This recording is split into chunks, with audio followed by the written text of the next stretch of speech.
most people cannot relate to how driven us type A personalities are.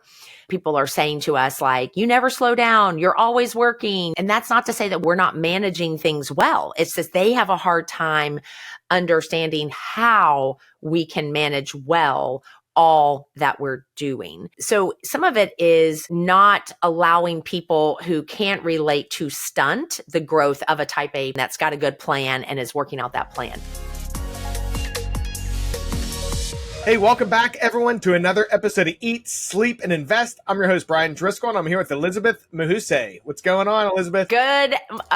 Good day whenever they're listening, right? I'm doing well. How about you? Thanks for having me on. Hey, thanks for coming on. So a lot of times, we're talking about marketing, KPIs, things like that. Elizabeth's here to help us out with in the coaching space, headspace. So, Elizabeth, why don't you give everybody a little background on what you do? Sure. I am an executive business coach, a corporate trainer, a keynote speaker. I'm an international best-selling author of Pick Your Path. My area of specialty, because of my chemistry background, I've done a ton of brain research. So I am super passionate about how people think and really helping them to, whether it's overcome limiting beliefs or develop thinking that will help them to believe more, and to which then ultimately allows them to accomplish more. So I do that through whether it be one-on-one coaching, masterminds, training, speaking, or just by people picking up my books. But how'd you get into the space? So I started as a teacher.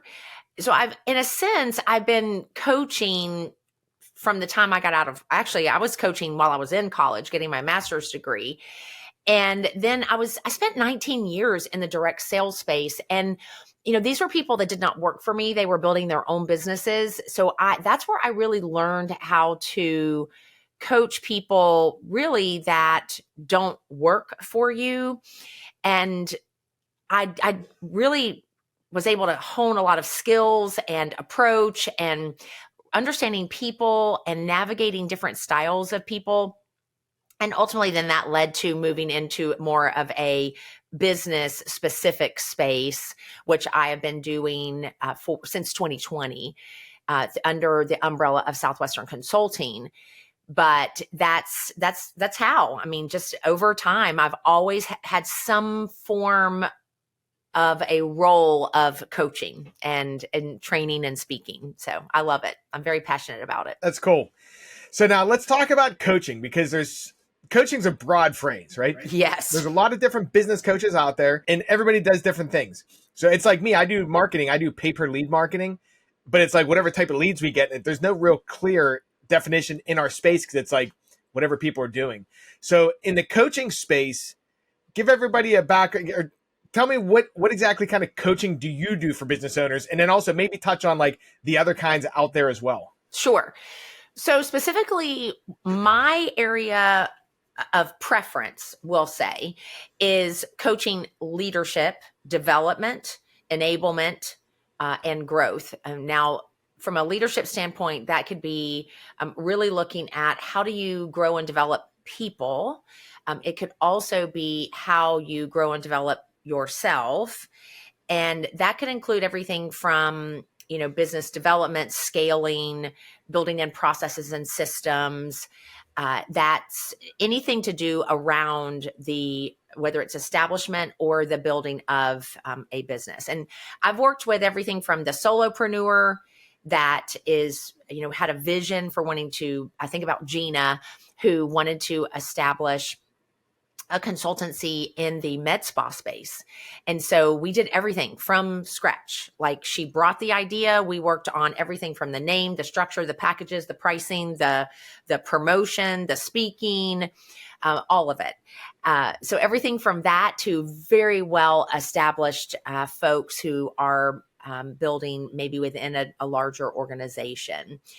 So that's why I say I'm truly a business coach. Now, there are a lot of other coaches out there. There's coaching in the health space. There's coaching in what would be called a life coach. And life life coaching, they go through a very specific type of certification, whereas I did a sales and leadership certification, where, just really being able to hone in that business lane. Life certification, they're really there to help a person develop within their own personal life.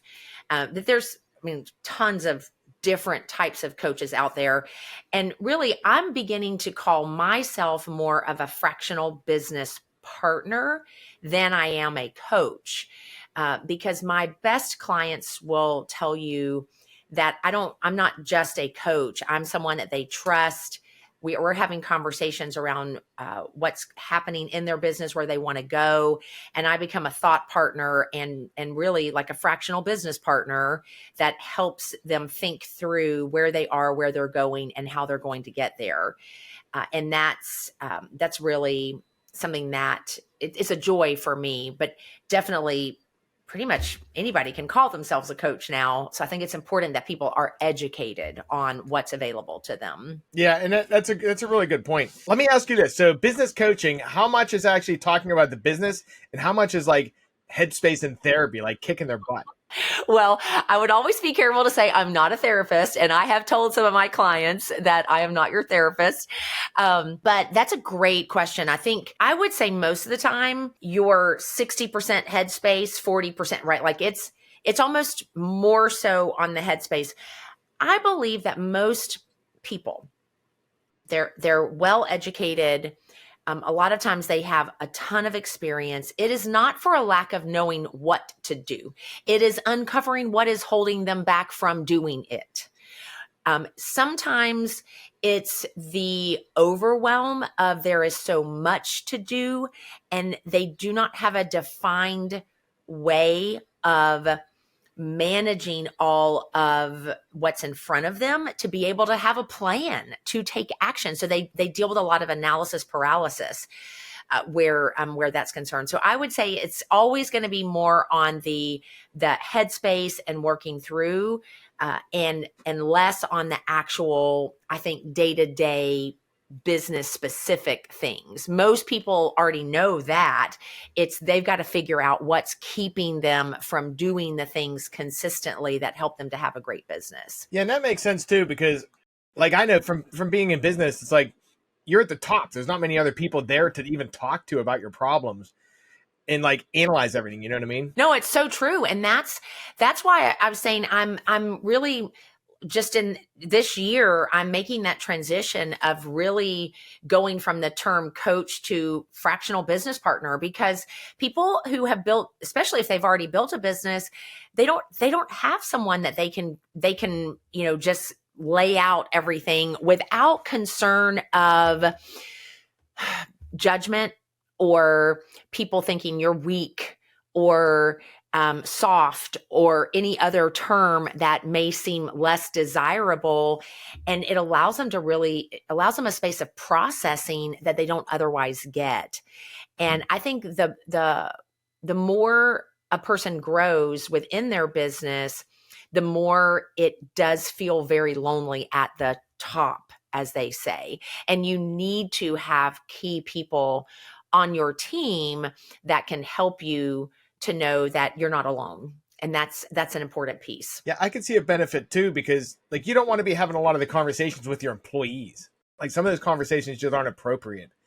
And if you don't have it, like if you're just a single person owning a business without a partner, you don't have anyone to talk to at all. It's true. And you bring up an excellent point. And I think I see this in a lot of family owned businesses, as well as businesses where they just over time, they hire their friends.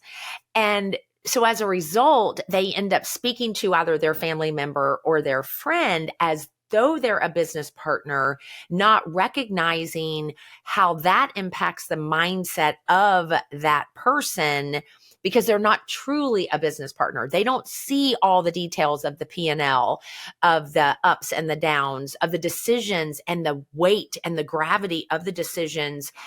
And as a result, they can respond and react much more emotionally than a business owner needs. And as a result, it can impact the headspace of the business owner because they've not been able to really think it through without dealing with, because as a coach, as a fractional business partner, I'm not emotionally attached to the business, right? So I don't have the same perspective as the individual. And there's a ton of value in having someone with outside perspective. Right. And especially like talking with employees too, while we're on that, sometimes it could give them the wrong opinion on what their job role is. Oh, it's so true. Like I've worked with family owned businesses where they have an employee that maybe they're a manager of a team, but they share too much. And what happens is that manager begins to think, I'm like the owner and I should have equal say as the owner. I should be able to dictate my salary like an owner. And yes, it is something that we definitely need to have an awareness of, because otherwise we give people wrong impressions about where they are in the decision-making hierarchy of a business. I was just saying that if they're not careful, they give an employee the wrong impression that they're an owner when they're not. So. Yeah. And you know what? That's a really good point too, because especially people starting in business, like you're going to hire your friends. Like you hire people in your network when you're starting, yeah. And then they come on, and sometimes there's not that difference because it's like you're the business owner, you're taking all the risk in the business, but then since they come on, they feel entitled that they did the equal amount of work, things like that too. So in the conversations you're having, sometimes they're conversations you would be having with a partner, but they're not. Exactly. And that is, and I see it over and over again. I mean, what you said is spot on. You bring on your friend, they feel like, well, I've put in, all of this time, energy, and effort, but they didn't put in the initial investment, right? Or taking on the risk of the investment, but they feel entitled to more. And if not handled well, it can lead to splits, and not in a good way, right? Relationships can really be damaged as a result. And so that's why I'm just a firm believer that a business owner, an entrepreneur can always benefit from outside perspective. And it's why I'm committed to what we do in this space of coaching, being a fractional business partner, because I see the value day in and day out for it. Not to mention, think about an owner that's going through a hard time. And, when they have a business partner or a fractional business partner / coach, they can be honest about, here's where I am. Here's the struggle. Here's my thought process, without concern that the employee may quit or may say something to people in their circle. There's a high level of trust that is developed between a client and the coach. And it's trust for a reason, to really help them make the best possible decisions. Yeah, I can also see another benefit too. Most real estate investors, from what I found, and most business owners are like type A, high dominant personalities. And I notice even in my own life too, a lot of people that I know in just like say in the real world, like just people that you meet, a lot of people don't relate. It's like we're high driving fast people, so you can't even bounce ideas off of them too.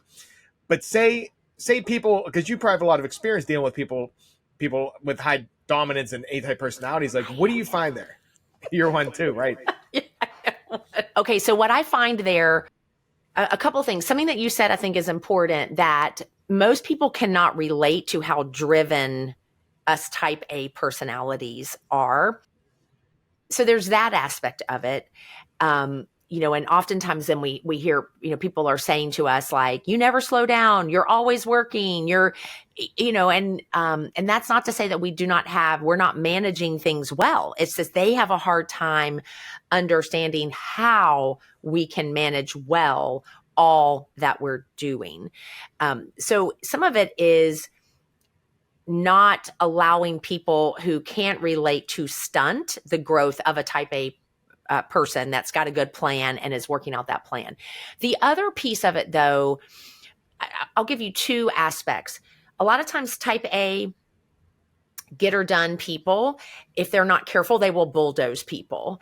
And when you bulldoze people, you damage relationships. And when you damage relationships, ultimately you're damaging long-term the health of your business. So we have to be aware that we can't just bulldoze people in order to accomplish what we want to accomplish. So that's one piece. The second piece, and I see this a lot with leaders who have people in their organization, they tell. You need to do this. You're not doing that. If you only did this, if you said this, so they do a lot of telling. And one of the things with the leaders that I work with, especially that are high type A, is I'm always challenging them, ask over tell. How could you ask a question that would help that individual come to the self-realization that a change needs to be made, or that something needs to be done differently? Whatever it is, it's ask over tell. And most type A personalities, because we think at such a fast pace, in our mind, the fastest path to accomplishment is tell. I'll just tell you what to do. And so many, just so you know, the majority, when they survey, the higher percentage of the population is more thinkers, processors. That's a much higher number of the population. And so us fast-paced, moving, thinking people, we're gonna conflict with them if we're not exhibiting a high emotional intelligence where that's concerned. So how's this work then? Say someone wants to work with you, because businesses are complex.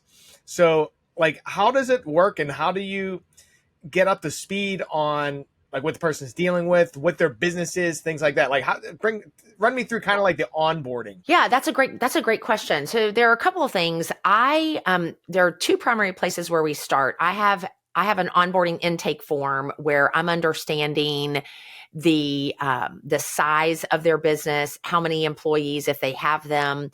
I also ask about the family dynamic in terms of because that helps me to know because we're holistic people. We're not just business owners or in business. I mean, we also have families or responsibilities outside of business.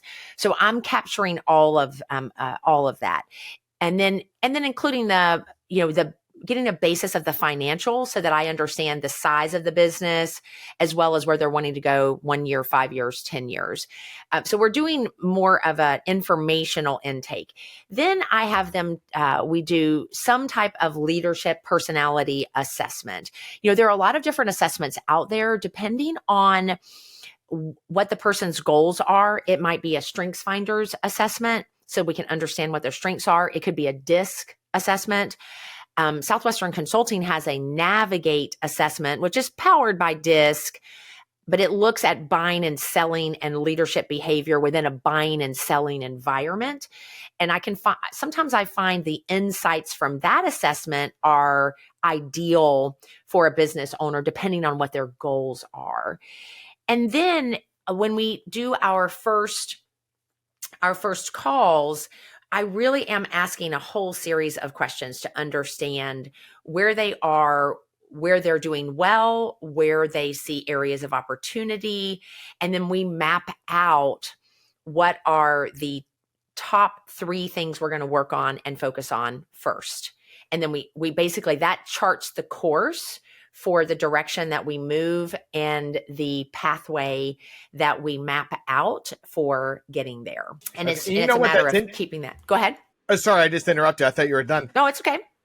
It's interesting that you ask about the family also. I am a firm believer that we cannot build business and ignore life. We cannot ignore life and build business. I believe that one of the things that gets people into trouble is that they attempt to do that. And what happens is that creates this roller coaster dynamic where, or we may say sing song, right? I'm either super focused on family because I see things aren't going well there and my business suffers, or I'm super focused on business and my family is suffering. And by the way, this is the same for even a single person. I have worked with single people who are business owners that when they only focus on business and ignore the life aspects, they suffer on the business side. So I really, really want people to focus on the holistic view where you want help in multiple aspects of your life. And for clients that are like, I had one client tell me, his name is Travis. He was like, the things that I'm wanting they're more subjective. He's like, and how will I know that I'm making progress in these more subjective areas? And so another assessment that I have looks at 7 different areas of one's life, getting them to rate it so that we can take something that's subjective and find a way to actually create a metric around it where we can see growth within a more subjective area of one's life and business. So there's a lot of different ways to approach it, but my approach is a holistic approach. What's an example of like a subjective part of your life? So, for example, a lot of times a business owner that is married and has children, they really want to say, like, a goal that they might have is, I want to be more engaged with my children. Okay, that's a subjective. What does that look like? What does engagement with one's children look like? And I mean, clearly we could say, you could have so many date nights with your kids per month. Like, we could create a KPI around it, because I know that you're big on KPIs. But oftentimes it's getting a gauge for where am I starting? And so I have an assessment that has 10 different categories within the family category, where one would rate themselves on a scale of 1 to 10, 10 being I'm killing it in this space, like doing really well, 1 being I'm terrible at it. And we create an average of what's happening in one's family dynamic. And then we go, okay, what could we do to increase that by 1 or 2? Like, if you rate yourself a 6 out of 10, let's talk about what would be goals around getting you to an 8 and mapping that out to create a plan around it. So that's how you take a more subjective goal and you can make it more measurable, more objective. And then that particular client, Travis, that I talked about, every 6 months, he does a new assessment. Okay, have my scores changed? Have my averages changed? How am I doing? Oh, this was good here, but now it's down a little. This was low here, but now it's up a little. So it just allows them to have a better gauge of where they are in multiple areas of their life, not just business. I like that too, because a lot of times in business, you're just so focused in half the time it's just rebound all day. And it's like, okay, I'm just treading water. I'm just trying to like keep moving. Yeah. So you have they're keeping track. It's like, okay, here are the goals that we're trying to go. Let's keep centering back up. Yes. That's where we're trying to go. And then also, because a lot of business owners I know, especially me, I hit a goal and I go right past it. Like, I don't even realize.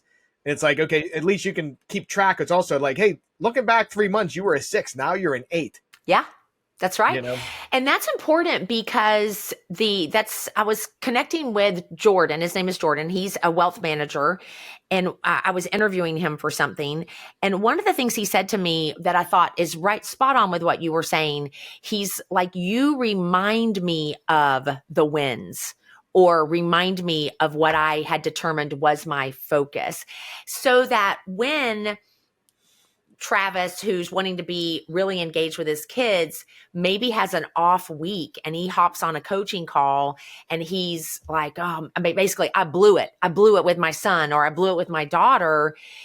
I'm able to be the one that reminds, okay, this is an event. Let's look at how you're characterized, right? In what way are you characterized? And really, really being able to bring them back to growth is happening. And, and it is, you use that word, it's a recentering.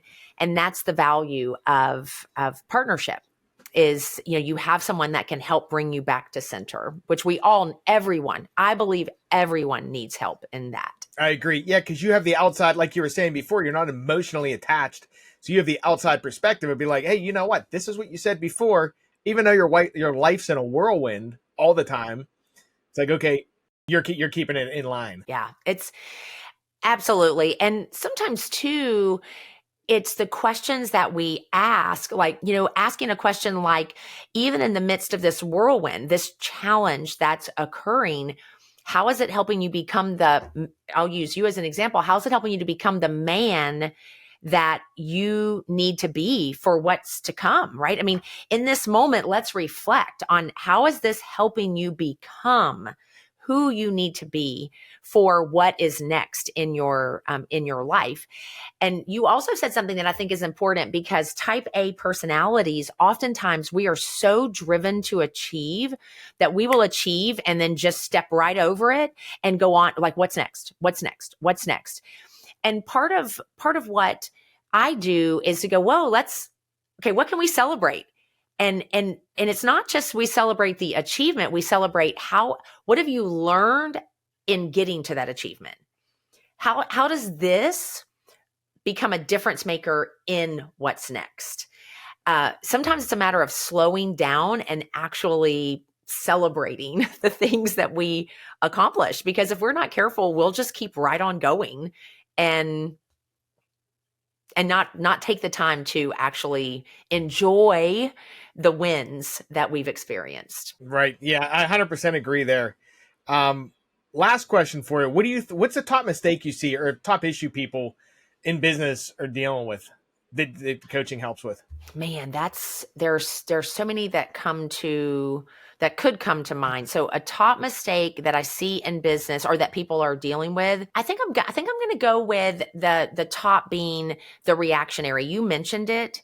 I think that business owners, especially when it's a small team, they get into reactionary mode. And as a result, all they're doing is putting out fires. They lack focus because of staying in that reactionary space.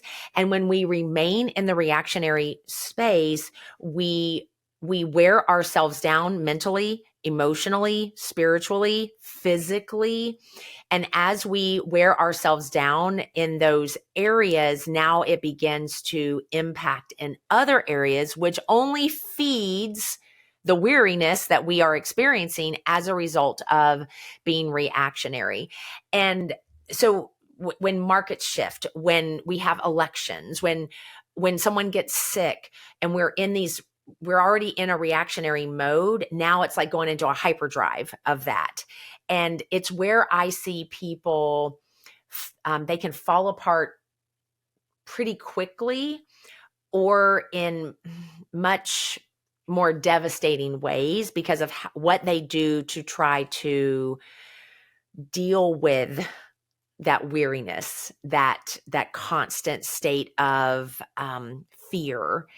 And, whether it's they pick up a bad habit or become addicted to something or someone, there's a whole number of things. But I would say that's something that universally, regardless of industry, regardless of the time of year, that is a real issue that I see really hinder people greatly. Okay, that makes sense. Let me ask you this. So what's your top book you recommend to people? I know, actually, first, tell everybody the books you wrote, and then give me your top book. In addition, the top book you recommend, just in general in life. So I've had 4 books formally published. The one that I would recommend for your audience is my Pick Your Path. It's 21 days to set your mental autopilot on the right course. My background and my area of expertise is the neurolinguistic programming, the neuroscience of how our brain has the ability to change. And I'm able to take what some people may think is a challenging area and make it super palatable. So this is very practical between stories and reflection questions. It's meant to be done over 21 days. It's a short book. And literally in about 3 to 4 minutes of reading a day for 21 days, a person can really help to set their thinking onto a better path. My other books are based on my passion. I'm a faith-led entrepreneur and business owner. And so those are much more in that space that I have. People can see all of the details of my books. They're all available on Amazon or on my website at elizabethmahusay.com. The top book that I would say for a business owner right now, I believe is something, it would have to be a book that's going to be around how they interact with other people. So whether they're doing the now discover your strengths, and it's really helping them to understand their strengths and how that shifts. That was like when I read that book, the original book by Marcus Buckingham, it was a game changer for me. We also have one called Navigate 2.0, which looks at different styles of people. But I will say, above all of those is an oldie but a goodie by John Maxwell, The 21 Irrefutable Laws of Leadership. That is a good one. That was the original game changer for me, of really helping me to understand that who I am determines how I see other people. It determines how I engage other people. And I believe it's a great foundational book for business building. Awesome. Good stuff. So Elizabeth, if somebody wants to work with you, what's the best way to connect? They can go to my website, elizabethmahusay.com. They can also email me directly, elizabeth@elizabethmahusay.com. It's all available on my website. There's a contact tab there that they can send me an email, or they can call me for us to have a conversation. That's where I always like to start, is having a conversation to get to know someone. Okay, perfect. And everybody listening, we'll have that in the show notes too. It's Elizabeth, and her last name's Mahusay. Is that right? Great job. Alrighty, perfect. Yeah, so yes, go to the website, check it out. Elizabeth, thanks for coming on. We appreciate you. Thank you very, very much for having me. I appreciate you. Sure thing. Hey, everyone, thanks for listening. Until next time, get out there, crush it, close some deals. We'll see you guys.